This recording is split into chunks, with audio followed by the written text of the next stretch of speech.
রমেনদাকে বলবো একটু ওনার জন্য চায়ের ব্যবস্থা করে দিন, ততক্ষণে আমরা একটা জিনিস জানি। আপনার কাছে আসবো আমি, উনি থাকছেন, যাচ্ছেন না, উনি আসছেন, বসুন।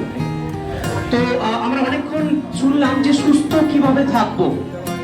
তো এই সুস্থ থাকার পিছনে আমরা অনেক কিছু জিনিস জানলাম, যে খাদ্যাভ্যাসের ব্যাপারটা অনেকটা কিছু জানলাম।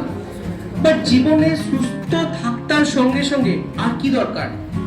টাকাটাও তো দরকার, বিকজ টাকা ছাড়া আপনার চলবে না।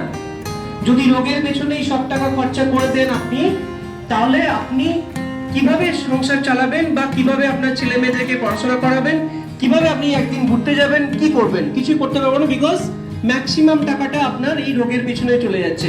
তো শুরুতেই বলেছিলাম আরোগ্য মন্ত্রের দুটোই লক্ষ্য, একটা হচ্ছে সুস্থ থাকবেন কিভাবে জানার জন্য, সুস্থ থাকার সঙ্গে সঙ্গে আনন্দময় জীবনটা কাটাবেন কিভাবে সে ব্যাপারে কথা বলবো। এর মধ্যে ছোট্ট একটা জিনিস জানতে চাইবো, যে আজকের দিনে আজকে অনেক কিছু জিনিস আপনাদের আমি ক্লিয়ার করার চেষ্টা করব। অনেক কিছু সত্যি আজকে যেটা আপনাদের না পর্দা টেনে দিয়েছে, সেটাকে একটু আমি খুলে দেওয়ার চেষ্টা করব আমার তরফ থেকে। ছোট্ট একটা জিনিস, মায়েরা অনেকেই আছে, মায়েদের জন্য আমি প্রথম জানতে চাইবো যে মায়েরা আজকে আমরা ম্যাক্সিমাম সময় রান্নাঘরে থাকি, রান্না করতে হয় সকাল থেকে রাত্রি পর্যন্ত। কেন? সবার জন্য খেতে হবে, রান্না করতে হবে। তো রান্নার জন্য আমরা খুব এসেন্সিয়াল একটা জিনিস, যার নাম হচ্ছে গ্যাস। একটু যদি দাম এদিক ওদিক হয়ে যায়, খুব চিন্তা হয়ে যায় যে গ্যাসের দাম বেড়ে গেল, চিন্তা হয়। এই যে গ্যাসের দামটা বেড়ে গেল, আপনি জানলেন কি করে? বিকজ আপনি তার সঠিক প্রাইসটা জানেন। সঠিক প্রাইসটা আপনি জানেন যে ভাই 900 টাকার মধ্যে একটা, কখনো 869 টাকা, কখনো 873 টাকা, এই 900 টাকার আশেপাশে এর দাম থাকে। এবার আপনি বলবেন যে কি করে তাহলে এর দামটা, সঠিক প্রাইসটা আপনি কিভাবে জানলেন? বিকজ আপনাকে জানানো হয়েছে, তাই আপনি জানেন।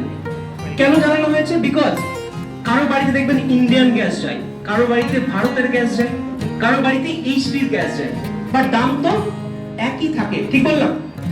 আপনি যে কোম্পানির গ্যাস কিনবেন দেখবেন দামটা একই থাকে। এইচপি নিলেও যা দাম, ভারতে নিলেও একই দাম, ইন্ডিয়ানে নিলেও একই দাম।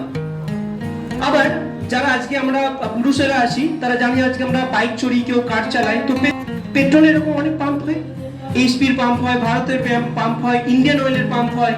তো পেট্রোলের দামটাও দেখবেন 105 টাকা আশেপাশে থাকে। যে পাম্প থেকে ভরাবো না, আমি ভারত থেকে ভরালেও আমার কাছ থেকে নেবে 105 টাকা, আমি যদি ইন্ডিয়ান অয়েল থেকে ভরাই তাহলেও আমার নেবে 105 টাকা, ঠিক বলছি? বাট আপনাকে যদি কেউ 200 টাকা চায়, আপনি দেবেন? কেউ দেবেন না, বিকজ আপনি সঠিক প্রাইস জানেন যে গ্যাসের দাম কত, পেট্রোলের দাম কত। বাট আপনি কখনো এটা জানেন যে ওষুধের সঠিক প্রাইস কি? কেউ বলতে পারবে না। এখানে ওষুধের সঠিক প্রাইস আপনি বলতে পারবেন যে এই ওষুধটার এত দাম, কারণ আপনি কখনো জানেন যে কেউ 10% দেয়, কেউ 5% দেয়, কেউ 15% দেয়, কেউ আবার বলছে 50% হয়, কেউ আবার বলছে 80% পর্যন্ত নাকি হয়।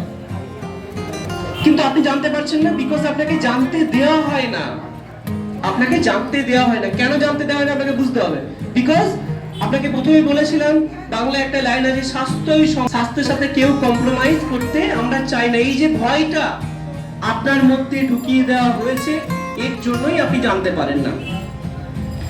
তো এই ভয়টা আপনার কাটবে কিভাবে, এবং আপনি সঠিক জানবেন কিভাবে যে ওষুধের প্রাইস কি অ্যাকচুয়ালি, সেটা জানার জন্য আমি কয়েকটা আপনাদেরকে আমি এক্সাম্পল দেখাবো, এবং সঙ্গে না আজকে আমি কিছু কিছু মেডিসিনের স্ট্রিপও আপনাদেরকে নিয়ে এসেছি, আপনাদের কাছে আমরা পৌঁছে দেবো। আমাদের কে বলবো প্রত্যেককে পৌঁছানোর জন্য, তো পৌঁছানোর জন্য তার আগে আমি একটা ছোট্ট জিনিস বলে দিই। তো যেটা হচ্ছে ওষুধের সঠিক প্রাইস, তার আগে আমাকে জানতে হবে যে হাউ ফার্মা কোম্পানি ওয়ার্কস। এই ফার্মা কোম্পানিগুলো আপনাকে টুপি পড়ায় কিভাবে, সেটা একটু জানার চেষ্টা করি। প্রথমে একটা ওষুধ ম্যানুফ্যাকচারিং কোম্পানিতে ম্যানুফ্যাকচার হয়, সেখান থেকে ওটা সিএনএফ, যার মাধ্যমে ওটাকে ট্রান্সপোর্টেশন ইউজ করা হয়, কোথায় পাঠানো হয়? একটা বড় ডিস্ট্রিক্ট লেভেলে, যেখানে বলা হয় ডিস্ট্রিবিউটার। এই ওয়ার্ডটা অনেকেই শুনেছেন, ডিস্ট্রিবিউটার, যে কোনো ব্যবসায় হয়ে থাকে ডিস্ট্রিবিউটার। সেই ডিস্ট্রিবিউটার থেকে কোথায় আসছে? আপনার হোলসেলারের কাছে, ছোট ছোট সিটিতে, হয়তো পাটানগর একটা আছে, তো এরকম ছোট জায়গাতে আসছে হোলসেলার। তারপরে আসছে এরকম আপনার এরিয়াতে 50খানা দোকান আছে, তো রিটেলার, যেখানে গেলে আপনি কিনছেন। তো manufacturer, CNF, distributor, wholesaler, retailer, then আপনি কাস্টমার। এই 10 টাকা ওষুধটা আপনার কাছে এই মাধ্যমগুলোর মাধ্যমে আপনার চলে আসছে 300 টাকা প্রাইস। তার সঙ্গে সব থেকে বড় একটা মার্কেটিং কস্ট আছে। মার্কেটিং কস্ট আপনি যা বুঝতেই পারবেন না যে মার্কেটিং কস্ট কি হয়। অনেকে নোটিস করেছেন, অনেকে আবার নোটিস করেন না। যারা ক্লিনিকে যান, রেগুলার যারা ক্লিনিকে চেক আপে যান, দেখবেন অনেকেই না ঠিক 2-4 জন 5 জন দেখবেন ব্যাগ নিয়ে ঠিক ঘোরাফেরা করে।